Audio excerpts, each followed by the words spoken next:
Happy Vijayadashami.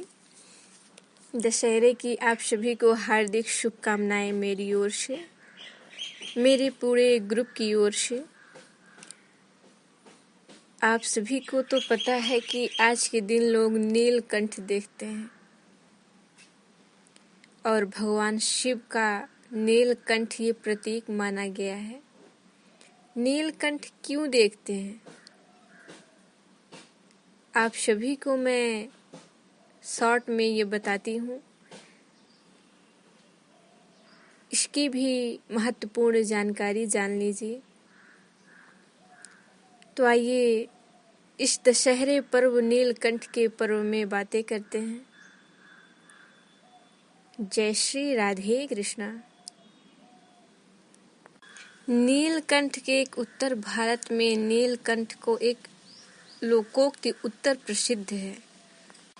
Neelkanth तुम नीले रहियो, दूध भात का भोजन करियो। नीलकंठ तुम नीले रहियो और दूध भात का भोजन करियो, हमारी बात राम से कहियो। सुबह सुबह अगर नीलकंठ के दर्शन हो जाएं, तो हर व्यक्ति का दिन शुभ हो जाता है। बस दशहरे के दिन ही नहीं, पर डे की बात कर रही हूँ, हमेशा की। वो दिन शुभ माना जाता है। तो हमेशा इधर उधर नजर फेरिए कि शायद मुझे नीलकंठ दिख जाए। और आज तो मुझे भी कहीं नजर नहीं आए, देख ही नहीं पाई। मैं भी फोटोज में तो बहुत देखी, पर चलिए यही शुभ माने लेते हैं, कम से कम फोटोज में ही देखने को मिल गया। थोड़ा मेरी आवाज स्लो जाती होगी, क्षमा कीजिएगा, क्योंकि 9 डेज का फास्ट था मेरा, इसलिए वॉल्यूम अगर बढ़ाना हो तो आप सभी बढ़ा सकते हैं।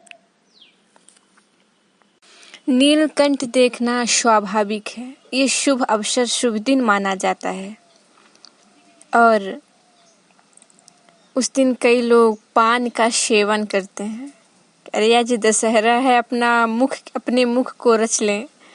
तो कई लोग बड़े खुशियों के कारण पान का सेवन करते हैं, पान खाते हैं कि कम से कम बहुत दिनों पहले नहीं खाएं तो आज पान खा लें।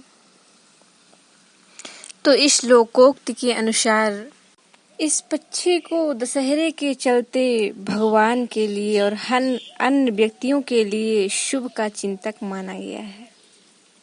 और दशहरे के दिन ही सभी व्यक्तियों के नेत्र जो हैं तो आकाश मार्ग की ओर रहती है कि कहीं नीलकंठ उड़ता हुआ दिख जाए तो मैं भी देख लूं।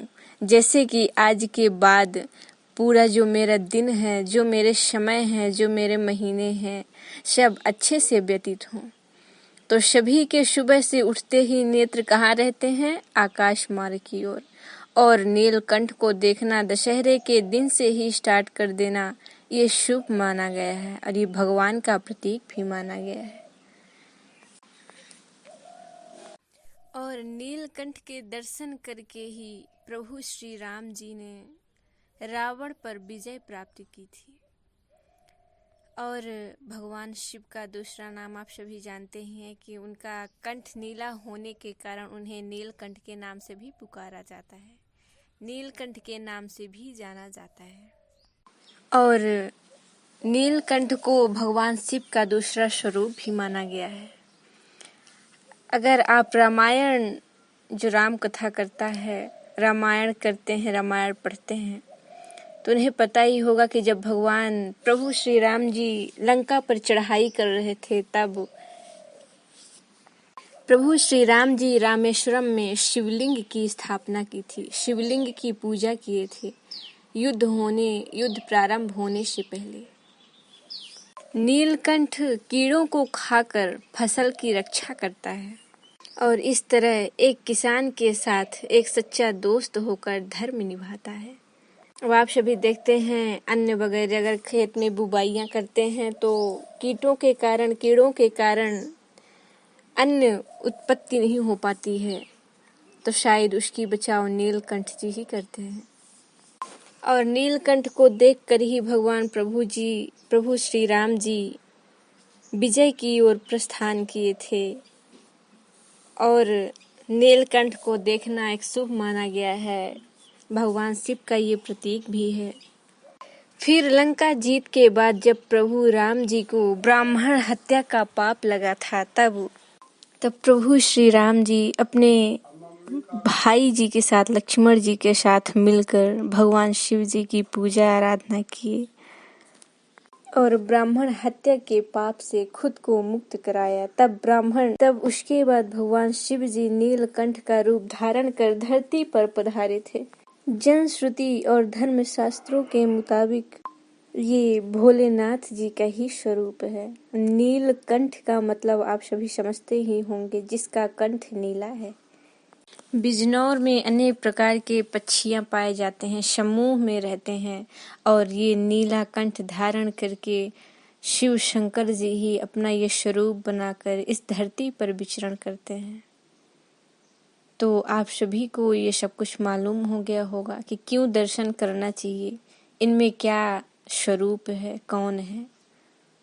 तो धन्यवाद। राधे राधे।